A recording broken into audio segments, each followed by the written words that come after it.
1969, 21st Century Schizoid Man par King Crimson. On l'aura probablement compris, je voue une grande admiration à Montaigne. Encore, le terme d'admiration ne correspond-il pas précisément à ce que j'éprouve à son égard? J'emploierais plus volontiers celui d'affection, s'il n'était pas terriblement outrecuidant. En décembre 2014, une chaîne de télévision a donné les résultats d'une enquête qu'elle avait lancée sur le thème « Les 20 livres qui ont changé votre vie ». Après avoir regardé cette émission, je me suis livré à mon tour à l'exercice. Les essais arrivent au 3e rang de ma liste, après Proust et Kafka et avant Céline. Je voue une admiration affectueuse à Montaigne. J'aime son inextinguible curiosité. Tout l'intéressait, l'attirait, le questionnait. J'aime sa culture, son érudition. J'aime surtout sa capacité à revenir sur lui-même, sur ses certitudes, au point de reprendre ce qu'il avait écrit et donc pensé quelques années auparavant, de le corriger ou le modifier, sans pour autant effacer ce qui précédait. Pas de honte, pas de regret, juste un changement de point de vue. Jour après jour, vous pouvez me voir tel que je suis à ce moment. Si vous regardez une photographie de moi aujourd'hui, pour autant, je ne vais pas brûler toutes celles que j'ai pu prendre précédemment. Mais pourquoi parler ici de ce trait si particulier à Montaigne?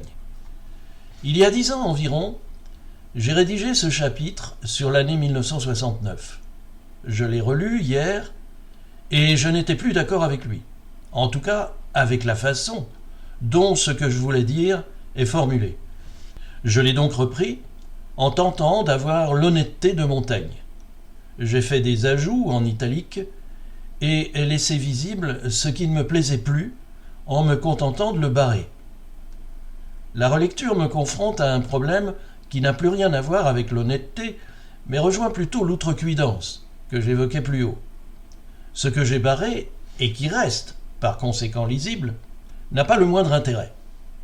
Quant aux ajouts, ils rappellent les annotations du professeur que j'étais dans la marge d'une copie. J'abandonne donc à Montaigne l'exclusivité de sa méthode et reprends ce chapitre, plus classiquement, comme je l'ai fait de tous les autres, en le corrigeant sans rien conserver de son état antérieur. En voici le début. Vous souvenez-vous de l'étonnante pochette du premier album de King Crimson? Ce visage halluciné, cette bouche béante dans laquelle on plongeait jusqu'à la luette, ces narines immenses, dissimulant à demi un œil exorbité, et puis, quand on ouvrait la pochette, cette oreille démesurée finissant par se confondre avec les planètes et le ciel agité.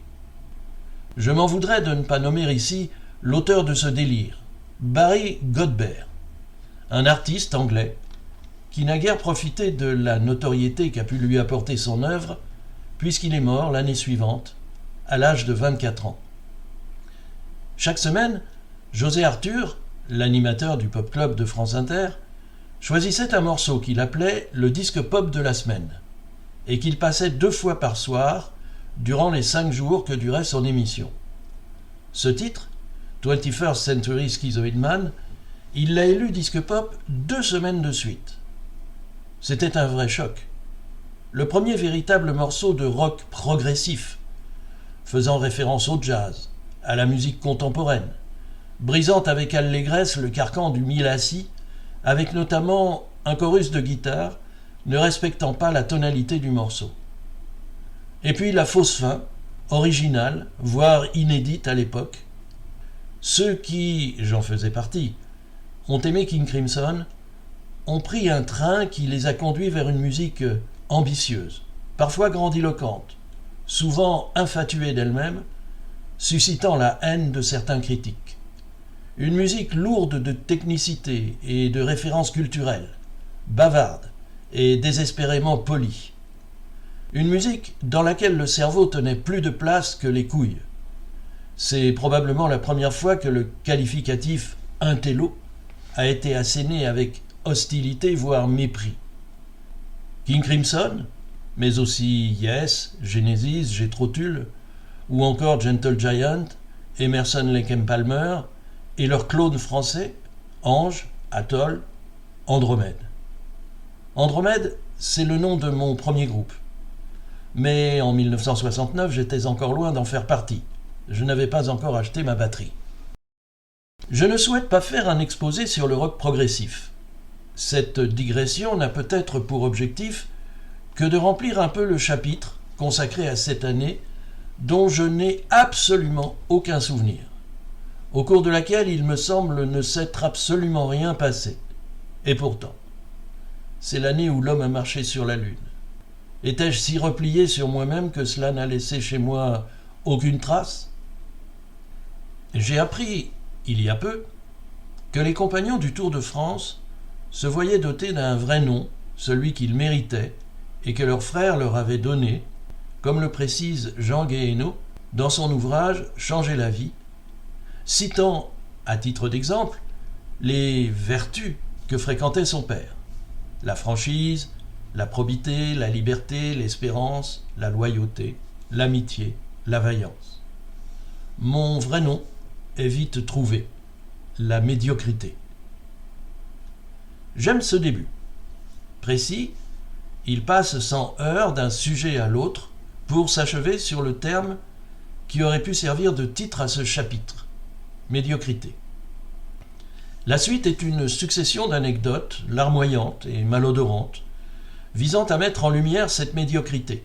J'y lis de la complaisance, une envie farouche d'être contredit, comme la cuisinière, affirmant que sa tarte est complètement ratée, afin que ses convives se récrient et déclarent qu'au contraire elle est particulièrement moelleuse et savoureuse.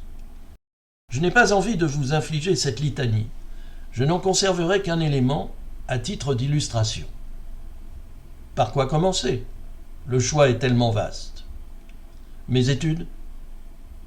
Je feuillette mes bulletins scolaires et nulle part je n'y découvre de ces appréciations qui laisseraient deviner un Rimbaud ou au moins un Paul Fort. Plutôt des passables, assez bien, ensemble moyen, ensemble convenable. Je trouve, pour mon année de troisième, un assez bon élève, s'intéresse à son travail. Mais je ne suis pour cela que 15e sur 37 en orthographe. Nous étions classés à l'époque. Et 19e en composition française. L'un de mes professeurs, l'année précédente, affirmait « doit devenir un très bon élève s'il acquiert un peu de réflexion ». L'ai-je acquise ? Je continue. Un professeur de mathématiques, lorsque j'étais en seconde, me démasque. Ensemble moyen. On ne peut mieux employer l'euphémisme, j'étais 30e sur 39. A tendance à être trop sûr de lui. Le même, l'année suivante, est encore plus cruel. De la bonne volonté, participe au cours, manque de réflexion. Je n'ai redoublé aucune classe, mais je ne dois qu'aux événements de mai 68 mon passage en première, car j'étais tout simplement, à la fin de cette année-là, l'avant-dernier de ma classe, ne m'en sortant honorablement qu'en langue, anglais et espagnol.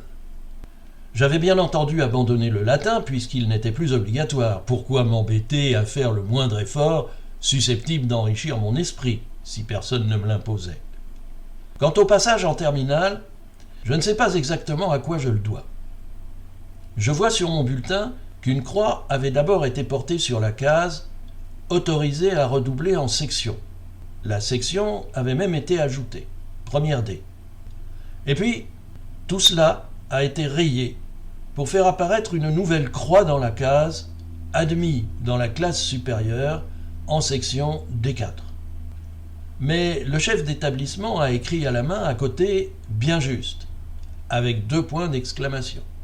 Et encore tout en bas du bulletin, sous sa signature, « Travail bien inégal », sans point d'exclamation cette fois. Bien sûr, je m'étais trompé d'orientation, j'étais un littéraire et je m'étais perdu dans les sections scientifiques parce que je croyais vouloir être vétérinaire. L'année suivante, avant la fin du premier trimestre, on a sans doute voulu arrêter le massacre et j'ai basculé en lettres. J'allais enfin pouvoir m'exprimer et obtenir mon bac avec mention. Ah oui, il m'a fallu passer l'oral de rattrapage. J'ai tellement d'admiration pour ces élèves qui bousculent tout sur leur passage, ces fils d'ouvriers dont l'avenir était à l'usine et qui ont obtenu une agrégation de mathématiques ou de philosophie, enseigné au Collège de France, ou été nommé à l'Académie française. Que m'a-t-il manqué ? Courage, ténacité, sans doute. Réflexion, probablement, comme le soulignaient mes professeurs. Humilité, surtout. Je me croyais très fort, supérieur, appartenant à l'élite, ou je voulais faire croire que je l'étais, ou, plus précisément encore, je voulais faire croire que je le croyais. Je ne parvenais pas à être ce que j'étais, simplement. D'autres le faisaient, comme cet étudiant tchécoslovaque, dont le nom mérite d'être retenu, Jan Palach, qui s'immola par le feu en plein centre de Prague pour protester contre l'intrusion des chars soviétiques dans son pays. Ou comme Brian Jones, première de ces comètes qui se sont éteintes après avoir allumé l'espace d'un instant le ciel du rock. Alan Wilson, Jimi Hendrix, Janis Joplin, Jim Morrison. Je n'aime pas beaucoup quand je cherche à observer ce qu'il y a au fond de moi. Je n'aime pas ce que je vois. Mais je n'aime pas non plus ce que je fais. Je m'y prends mal. Je n'y crois pas tout à fait moi-même. J'ai le sentiment d'en rajouter. Je ne pêche pas, me semble-t-il, par manque de sincérité. C'est autre chose que je ne parviens pas à distinguer.